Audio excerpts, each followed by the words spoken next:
আসসালামু আলাইকুম, মাসুদ ম্যাথ কেয়ারে তোমাদের সবাইকে স্বাগতম। আমরা আলোচনা করতেছিলাম সরলরেখার অধ্যায়ভিত্তিক আলোচনার মধ্যে আমাদের যে আলোচনা চলতেছিল সেটা হচ্ছে প্রশ্নমালা 3-এর সি। তো 3-এর সি প্রশ্নমালার মধ্যে আমরা আজকে যে আলোচনাগুলো করব সেটা হচ্ছে 1-এর ই থেকে বাকি যে অঙ্কগুলো করতে হবে সেই অঙ্কগুলো নিয়ে আলোচনা করব। তো তোমরা যারা নতুন আসছো আমার চ্যানেলটি সাবস্ক্রাইব করার অনুরোধ রইল। আমি মাসুদ রানা, পড়াই না শেখাই, জ্ঞানের আলো ছড়াই। তো আসো আজকে আমরা যে আলোচনাটা করব সেটা হচ্ছে 1-এর ই থেকে শুরু করব। কেতাবউদ্দিন স্যারের বইয়ের প্রশ্নমালা 3-এর সি হচ্ছে অঙ্ক 1-এর ই। তো দেখো 1-এর ই করার আগে তোমাদেরকে একটু আমি আগের অঙ্কগুলো রিমাইন্ড করি বলতে আমাদের এরকম যখন ছিল, দেখো যে x1 y1 x2 y2 x3 y3 এরকম যখন তিনটা স্থানাঙ্ক দেওয়া ছিল, অনেকে আমরা মিস করছি। দেখো এরকম যখন তিনটা স্থানাঙ্ক দেওয়া ছিল, তো তিনটা স্থানাঙ্ক দিয়ে ত্রিভুজের ক্ষেত্রফল বের করার সূত্র আমরা একটা লিখছিলাম যে এই তিনটা স্থানাঙ্ক যদি একটা ত্রিভুজের তিনটা শীর্ষবিন্দু হয় তাহলে ত্রিভুজের ক্ষেত্রফল কি হবে। ত্রিভুজের ক্ষেত্রফলের সূত্র আমরা লিখছিলাম যে হাফ x1 যখন নিলাম তখন এটা বাদ পরের দুইটার y স্থানাঙ্ক দুইটা বিয়োগ, মানে y2 মাইনাস y3 প্লাস যখন x2 নিলাম তখন এটা বাদ, তখন পরের স্থানাঙ্ক দুইটার y স্থানাঙ্ক দুইটা বিয়োগ, তার মানে y3 মাইনাস y1 প্লাস যখন x3 নিলাম তখন এটা বাদ, পরের স্থানাঙ্ক দুইটার y স্থানাঙ্ক দুইটা বিয়োগ, তার মানে y1 মাইনাস y2। এটা নিয়ে আমরা আলোচনা করছি এবং আমরা বলছি যে ত্রিভুজের ক্ষেত্রফল কখনো ঋণাত্মক হয় না। সেক্ষেত্রে আমরা এখানে এরকম একটা মড চিহ্নও দিছিলাম। ওকে, আচ্ছা, তারপরে আমরা বলছিলাম যে এই ত্রিভুজ এটা যদি ত্রিভুজের তিনটা শীর্ষবিন্দু হয় এবং একটা নোট লিখছিলাম এরকম যে ত্রিভুজের এই তিনটা বিন্দু যদি সমরেখ হয় অথবা একই সরলরেখায় অবস্থিত হয় তাহলে ত্রিভুজের ক্ষেত্রফল শূন্য হবে। ওটা দিয়ে আমরা বলেছিলাম যে কোনো একটা কনস্ট্যান্টের মান বের করতে বলবে, যে এর মান কত হলে আলফার মান কত হলে এত এত বিন্দু তিনটি সমরেখ হবে, তখন ত্রিভুজের ক্ষেত্রফল ইকুয়াল 0 লিখতে হবে। আচ্ছা, তারপরে আমরা আলোচনা করছিলাম এরকম যে এ বি সি এরকম তিনটা শীর্ষবিন্দু দেয়া আছে, এইবার বললো যে A B A C B C এদের মধ্যবিন্দুগুলা দিয়ে যে ত্রিভুজ উৎপন্ন হবে, মনে করো যে এবার বলা আছে ডি ই এফ এদের স্থানাঙ্ক দেয়া আছে ডিইএফ মধ্যমাগুলার বিন্দুগুলা দেওয়া আছে, দিয়ে আমাদেরকে এবিসি ত্রিভুজের ক্ষেত্রফল বের করতে বলছে। তখন আমরা বলছিলাম যে ত্রিভুজ এবিসি ইকুয়াল কি হবে 4 গুণন ত্রিভুজ ডিইএফ, মানে মধ্যমার যে শীর্ষবিন্দুগুলো দেওয়া আছে ওইটার ত্রিভুজটার ক্ষেত্রফল বের করে ওটাকে 4 দিয়ে গুণ করলে আমরা কি পাবো, মূল ত্রিভুজটার ক্ষেত্রফল পাবো। তারপরে আমরা আলোচনা করছিলাম এরকম যে মধ্যমাগুলির মধ্যবিন্দু যদি দেওয়া থাকে, এরকম যদি দেওয়া থাকে, এইগুলা দিয়ে যদি ত্রিভুজ গঠন হয়, এইগুলার যদি শীর্ষবিন্দু দেওয়া থাকে দিয়ে যদি আমাদের মূল ত্রিভুজটার ক্ষেত্রফল বের করতে বলে, তখন আমরা বলছিলাম যে মূল ত্রিভুজটার ক্ষেত্রফল পাওয়া যাবে কিভাবে, 16 গুণন পি কিউ আর, মানে মধ্যমাগুলির মধ্যবিন্দু দিয়ে যে ত্রিভুজ উৎপন্ন হবে ওই ত্রিভুজটার ক্ষেত্রফল বের করে ওইটাকে যদি আমরা 16 দিয়ে গুণ করি তাহলে আমরা মূল ত্রিভুজটার ক্ষেত্রফল পেয়ে যাব। আচ্ছা, হয়ে গেল। এরপরে আমরা এখানে আরো একটা কথা বলছিলাম এরকম, আমরা 1-এর ডি নাম্বার অঙ্কটা যেটা করছিলাম যে ত্রিভুজ ডিইএফ এইটার ক্ষেত্রফল বের করতে বলছিল, তখন আমাদের এ বি এবং সি এই তিনটে শীর্ষবিন্দু দেয়া ছিল। তো এরকম যখন শীর্ষবিন্দু দেয়া ছিল, এ বি সি এর শীর্ষবিন্দু দেয়া ছিল, দিয়ে বলছিল যে মধ্যবিন্দুগুলো দিয়ে যে ত্রিভুজ উৎপন্ন হবে তার ক্ষেত্রফল বের করো। তখন আমরা কি করছিলাম যে এ বি এর মধ্যবিন্দু ডি, তখন আমরা ডি বিন্দুর স্থানাঙ্ক বের করছি, সূত্র দিছিলাম x1 প্লাস x2/2, এটা x স্থানাঙ্ক, আর হচ্ছে y1 প্লাস y2/2, এটা দিয়ে আমাদের বের হয়েছিল y স্থানাঙ্ক। এইভাবে আমরা কি করছিলাম, এ বি এর মধ্যবিন্দু ডি, তাহলে ডি বিন্দুর স্থানাঙ্ক বের করছিলাম। এসি এর মধ্যবিন্দু হচ্ছে ই, তাহলে ই বিন্দুর স্থানাঙ্ক বের করছিলাম। তারপর বিসি এর মধ্যবিন্দু এফ, তখন এফ বিন্দুর স্থানাঙ্ক বের করছিলাম। আচ্ছা, এইখানে আরো একভাবে কিন্তু আমরা বের করতে পারতাম। কিভাবে, ওইটা একটু অবশ্য কঠিন হইতো বা একটু জটিল হইতো। কিরকম দেখো তো, এইরকমটা আমরা লিখতে পারি না যে এডি ইস টু ডিবি, যেহেতু মধ্যবিন্দু বলছে তার মানে দুই পাশে সমান সমান আছে, তাহলে এটা কি 1:1 এরকম লেখা যাইতো যে এডি ইস টু ডিবি, অথবা তুমি যে কোনো অনুপাতই লেখো, অনুপাতটা কি হবে, সমান হবে। 2:2 লেখা যাইতো, 3:3 লেখা যাইতো। লিখেও কিন্তু এই ডি বিন্দুর স্থানাঙ্ক বের করা যাইতো। কিভাবে, মনে করো আমি লিখতেছি এরকম, মনে করো স্থানাঙ্ক দেয়া আছে, তখন আমরা যদি এই বিন্দুটা অনুপাতটা যদি 1:1 ধরতাম তাহলে ডি বিন্দুর স্থানাঙ্ক কিভাবে বের করা যাইতো, যে ডি বিন্দুটা কি করে 1:1 অনুপাতে অন্তর্বিভক্ত অন্তর্বিভক্ত করে এমন করে স্থানাঙ্ক বের করা যেত। এটা হচ্ছে x1 y1, এটা হচ্ছে x2 y2, আর এটা হচ্ছে m1, এটা হচ্ছে m2। তাহলে অন্তর্বিভক্ত করে আমরা সূত্র পড়ছিলাম যে m1 x2 plus m2 x1 by m1 plus m2। তখন আমাদের m1 প্লাস m2 মানে 1 প্লাস 1 হলো, m1 হচ্ছে 1 ইন্টু x2, x2 মানে হচ্ছে কত, সরি x2 মানে হচ্ছে কত 2, x2 মানে হচ্ছে 2 প্লাস m2 মানে হচ্ছে 1, আর x1 হচ্ছে কত 1। তাহলে আমাদের কত হলো 3/2। তখন স্থানাঙ্কটা একটা বের হতো, x স্থানাঙ্ক 3/2। ওইভাবে y স্থানাঙ্কটাও বের করা যাইতো, বের করে তখন ওটার ক্ষেত্রফলের সূত্র তো আমাদের দেওয়াই আছে। এখন কথা হচ্ছে এইখানে যেহেতু বিন্দুটা মধ্যবিন্দু হিসেবে ছিল সেজন্য আমরা মধ্যবিন্দুর সূত্র জানি, এই জন্য ওই সূত্রটা দিয়ে করছি, না হলে এই সূত্রটা দিয়েও কিন্তু করা যাইতো, এই সূত্রটা দিয়েও করা যাইতো। এখন কথা হচ্ছে যদি মধ্যবিন্দু না হয়, এটা যদি অন্য কোনো অনুপাতে বিভক্ত করে, অন্য কোনো অনুপাতে মনে করো এরকমটা হইলো, এরকমটা মনে করো এই পাশে 1 এই পাশে 2, তার মানে এরকমটা যদি হইতো যে AD = DB = 1:2, তখন কিন্তু আমাদেরকে এই সূত্রটা দিয়েই ডি বিন্দুর স্থানাঙ্কটা বের করতে হইতো, যদি DEF আমাদের ওই ত্রিভুজটা যদি ক্ষেত্রফল বের করতে বলতো। দেখো এই নাম্বার অঙ্কটা আমাদের কি বলছে যে ABC ত্রিভুজের শীর্ষবিন্দু ABC এর স্থানাঙ্ক যথাক্রমে দেওয়া আছে, স্থানাঙ্কগুলো দেওয়া আছে যে এত এত এত, এবং DEF বিন্দু তিনটি বাহুগুলোর উপর এমন ভাবে অবস্থিত যে BD/DC = CE/EA = AF/FB = 2 হবে, মানে এইবার দেখো, এইবার কিন্তু আর মধ্যবিন্দু বলা নাই, বলছে যে এমন ভাবে বাহুগুলোকে এরা ভাগ করছে যাদের অনুপাতটা এরকমটা হবে। তারপরে বলছে কি দেখো যে ABC এবং DEF ত্রিভুজ দুটির ক্ষেত্রফল নির্ণয় করো। তাহলে ABC বিন্দুগুলো তো দেওয়াই আছে, তাহলে ওটা তো এই সূত্র দিলেই আমরা ত্রিভুজের ক্ষেত্রফল বের করতে পারবো। কিন্তু DEF যখন বের করব তখন DEF বিন্দুগুলো আমাদেরকে বের করতে হবে, তারপরে বলছে যে দেখাও যে এদের অনুপাত 3:1। তো আসো লেখো সলিউশন। যেহেতু আমাদের ABC ত্রিভুজের বিন্দুগুলো দেওয়াই আছে, তাহলে আমরা একবারে লিখি ত্রিভুজ ABC এর ক্ষেত্রফল, এই সূত্রটা আমরা দিব। এখানে আমাদের স্থানাঙ্কগুলো কি আছে? স্থানাঙ্কগুলো আছে আমাদের একটু বলো, হ্যাঁ 4 - 3 13 0 -2 9। তাহলে দেখো আমাদের এই সূত্রটা আমরা দেই, তাহলে হাফ থাকলো হাফ x1 বলতে হচ্ছে আমাদের কত 4, এর সাথে কি হবে y2 - y3, তার মানে 0 - 9, তারপরে প্লাস 13 নিলাম, তাহলে এটা বাদ, এই দুইটার y স্থানাঙ্ক দুটো বিয়োগ, তার মানে 9 মানে প্লাস 3, তারপরে -2 নিলাম, তাহলে এটা বাদ, -3 - 0। তাহলে এটা আমরা ক্যালকুলেশন করি, তাহলে হাফ এখানে হচ্ছে -36 প্লাস এখানে হচ্ছে 12 আর 13 গুণ করলে কত হবে, 12 আর 13 গুণ করলে হবে 156, এটা মাইনাসে প্লাস 6, তাহলে এটা ক্যালকুলেশন করলে এখান থেকে আসবে আমাদের 126, এটা কাটাকাটি করলে আমাদের অ্যান্সার হবে 63। তাহলে আমরা ABC ত্রিভুজের ক্ষেত্রফল পেয়ে গেলাম।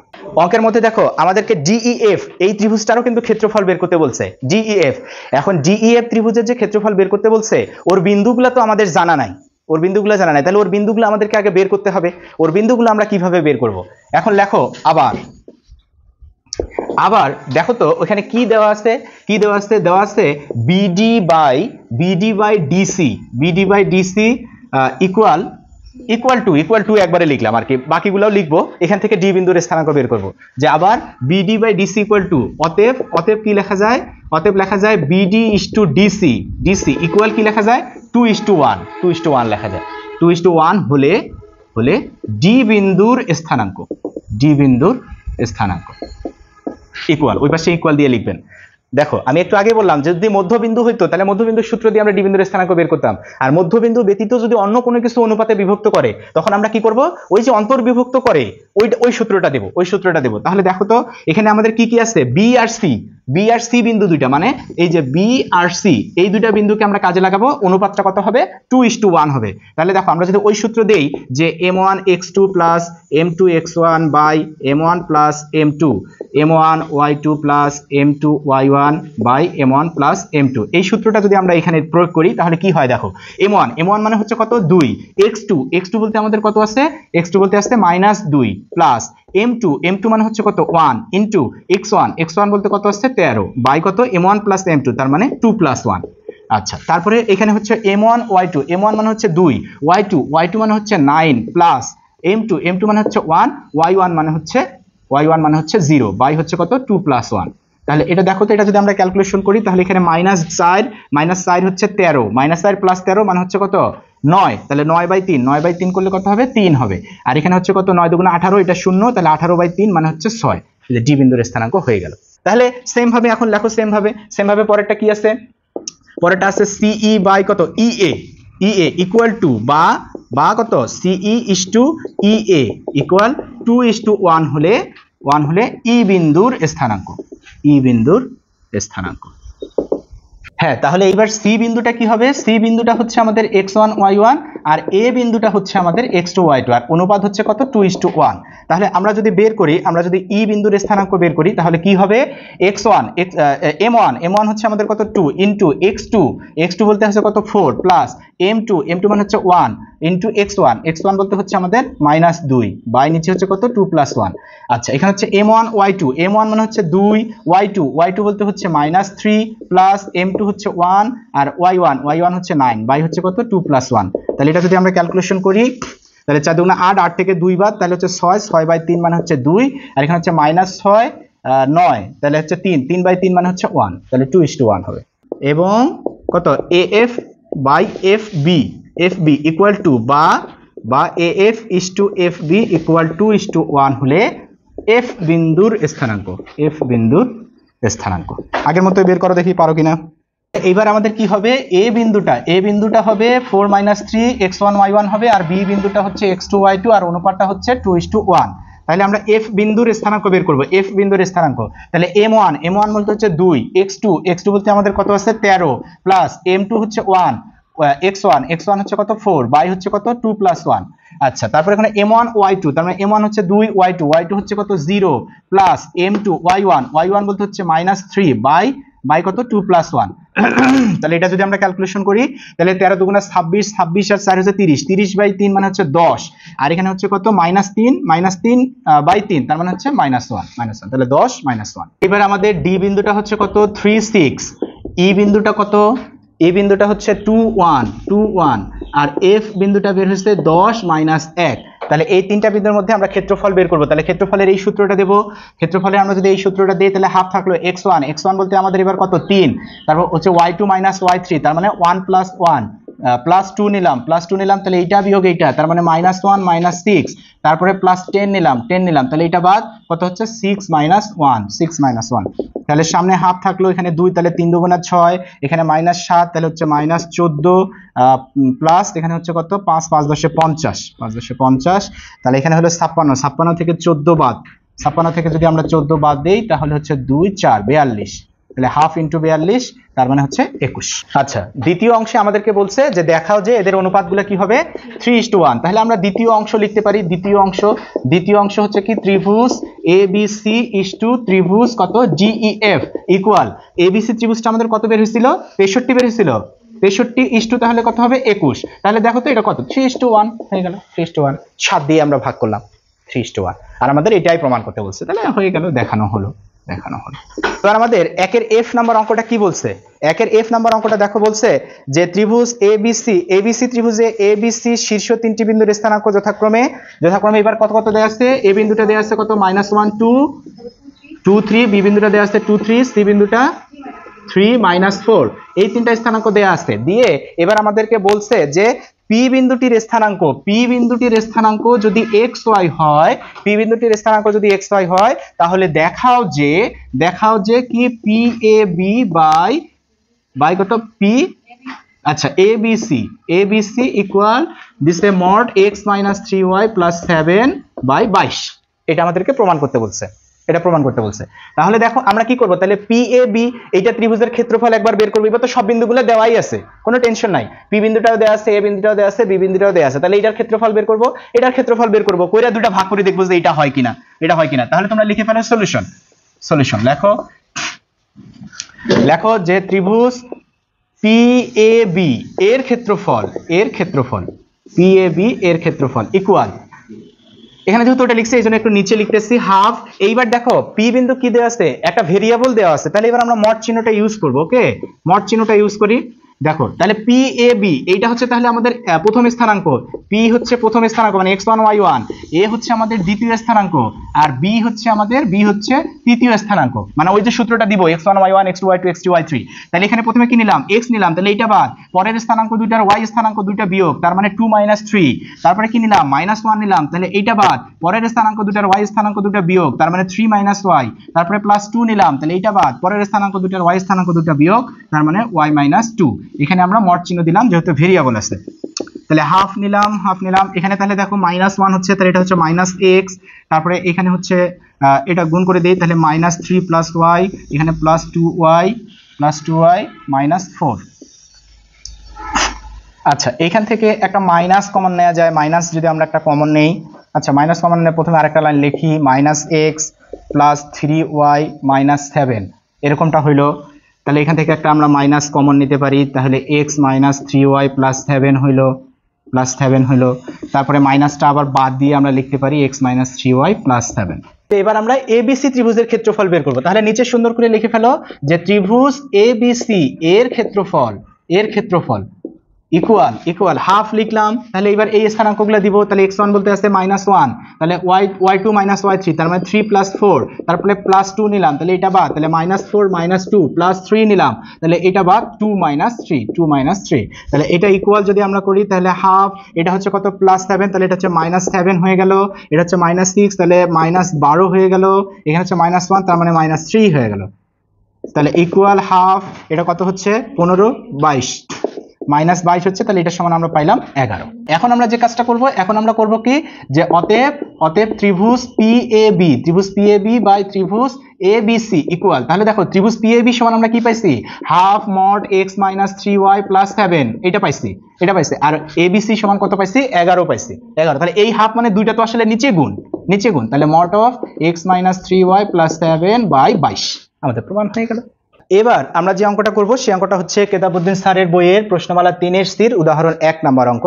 উদাহরণ 1 নম্বর অঙ্কটা কি বলছে দেখো, উদাহরণ 1 নম্বর অঙ্কটা বলছে যে এবিসি ত্রিভুজের শীর্ষত্রয় তিনটা শীর্ষবিন্দু দেয়া আছে, তারপরে বলা আছে ত্রিভুজটির ক্ষেত্রফল নির্ণয় করো। তাহলে ত্রিভুজটার ক্ষেত্রফল তিনটা স্থানাঙ্ক দেয়া আছে, ত্রিভুজটার ক্ষেত্রফল বের করাই যাবে, সূত্র আমাদের জানা আছে। তারপরে এখানে নতুন যে জিনিসটা বলা আছে সেটা হচ্ছে যে এবং এর সাহায্যে বি হতে সিএ এর উপর লম্বের দৈর্ঘ্য নির্ণয় করো। তো লম্বের দৈর্ঘ্য নির্ণয়ের একটা সূত্র তোমাদেরকে দিছিলাম, রুল নাম্বার 4-এ এরকম একটা সূত্র লিখছিলাম, এবিসি = হাফ গুণন বিসি গুণন ডি, এরকম একটা সূত্র লিখছিলাম।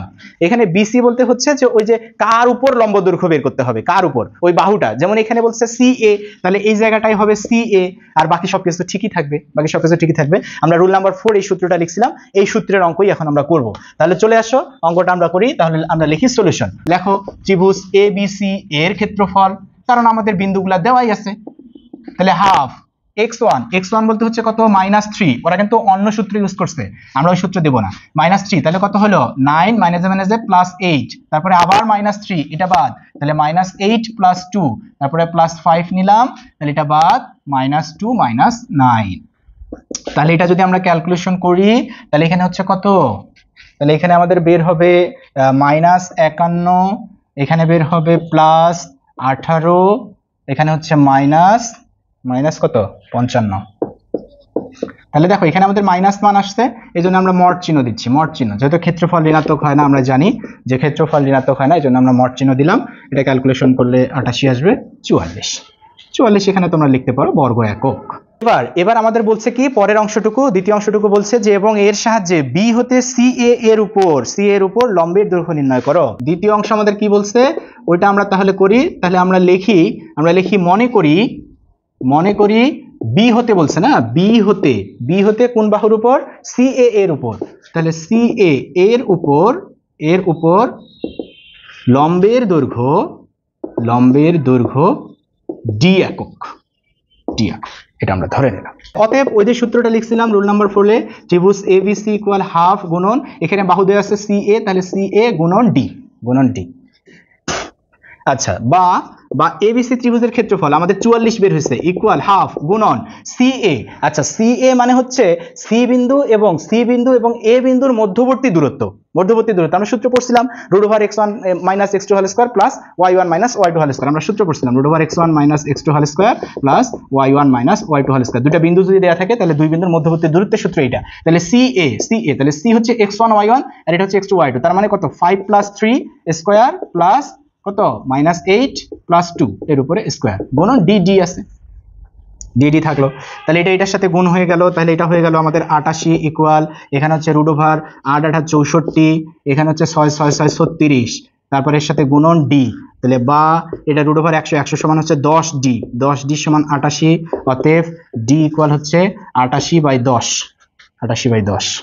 অ্যান্সারটা মনে হয় এইভাবে দেওয়া নাই, অ্যান্সারটা দেয়া আছে 8 সমস্ত 4 5। তাহলে অনুরূপভাবে আমরা যে অঙ্কটা করব সেই অঙ্কটা হচ্ছে 1 এর জি কেতাবউদ্দিন স্যারের বইয়ের প্রশ্নমালা 3 এর সি এর অঙ্ক করব 1 এর জি।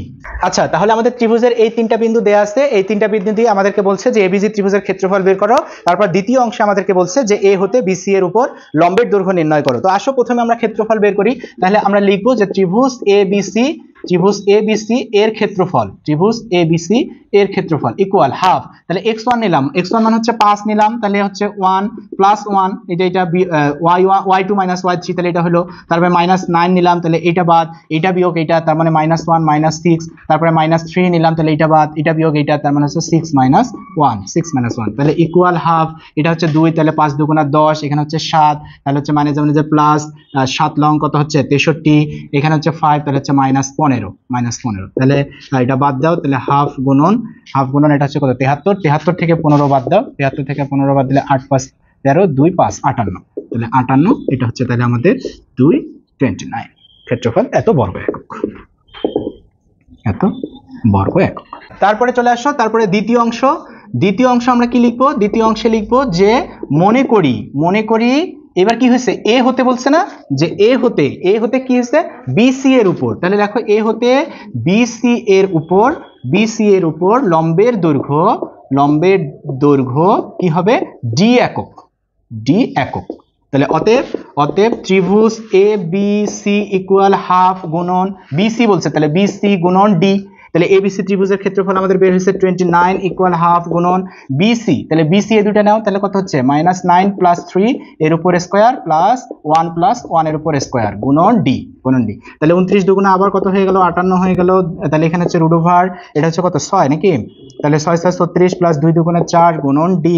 তাহলে ডি ইকুয়াল হলো আমাদের 58 এখানে হচ্ছে কত 40 √40। তাহলে আমরা লিখতে পারি এরকম 58/410 লিখতে পারি, 2 হ্যাঁ 2 × 2 = 4, 4 × 10 = 40, 2√10 লিখতে পারি। তাহলে মনে করো কাটাকাটি করলাম, তাহলে এটা কত হলো 29/√10 হলো। ওকে, এখন উপরে নিচে যদি আমরা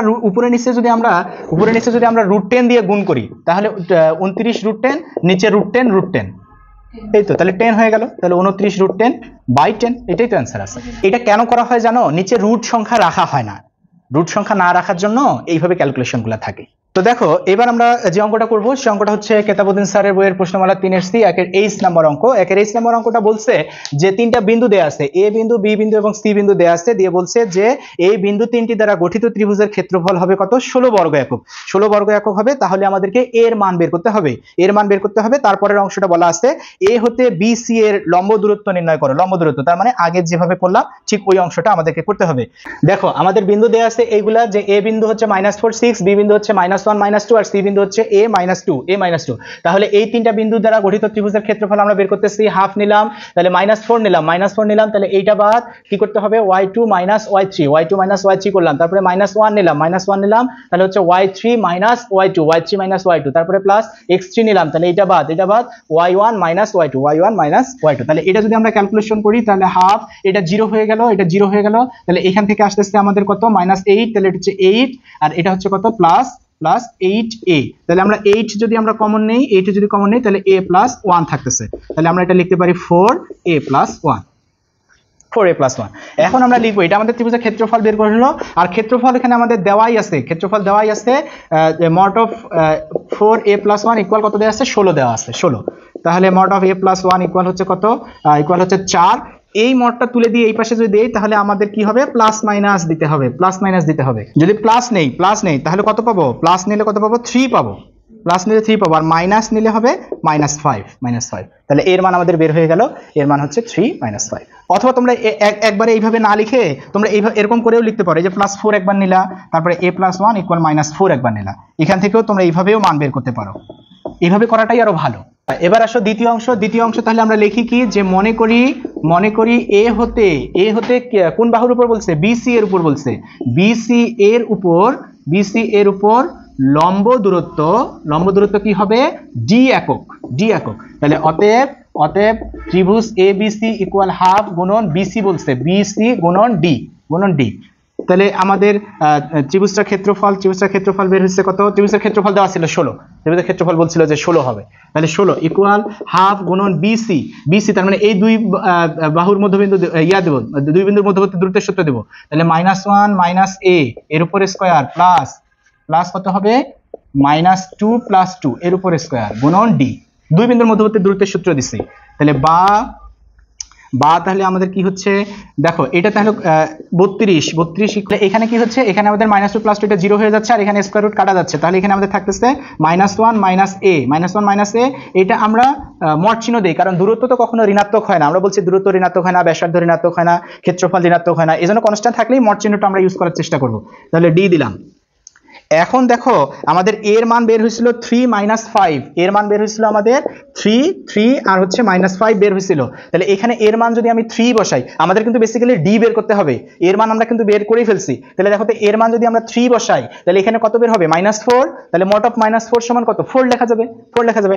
আবার এর মান যদি -5 বসাই, তাহলে দেখো তো -5 বসালে এটা কত, -+5 হয়ে যাচ্ছে, +5 থেকে -1 করলে তাও 4 হচ্ছে, তাও 4। তাহলে তাহলে আমরা কি লিখতে পারবো, 4D = 32, অতএব D = 8, এই আমাদের অ্যান্সার হয়ে গেল। কিভাবে লিখলাম, যেখানে বলাই আছে যে ABC ত্রিভুজের ক্ষেত্রফল কত হবে, 16 বর্গ একক হবে, তাহলে 16 লিখছি, ইকুয়াল হাফ লিখলাম BC মানে B এবং C বাহুর মধ্যবিন্দু দূরত্ব দিছি, দিয়ে গুণন D আছে, এখানে -2 + 2 এটা 0 হয়ে গেছে, এটা 0 এর উপর স্কয়ার তার মানে 0, এখানে স্কয়ার রুট কাটা দিলে 1 - a থাকলো, যেহেতু এখানে একটা কনস্ট্যান্ট আছে এজন্য আমরা কি করছি, আমরা মড চিহ্ন দিছি, কারণ আমরা জানি যে দূরত্ব কখনো ঋণাত্মক হয় না, দূরত্ব কখনোই ঋণাত্মক হবে না। এখন এই পাশে তাহলে 32 হলো, এর মান কি করলাম, এর মান বসাই দিলাম, এর মান 3 অথবা -5 যদি আমরা বসাই তাহলে এটার সমান আমরা কত পাবো, 4 পাবো। তাহলে 4D = 32, তাহলে D = হবে 8। আজ এ পর্যন্তই, সবাই ভালো থাকবেন।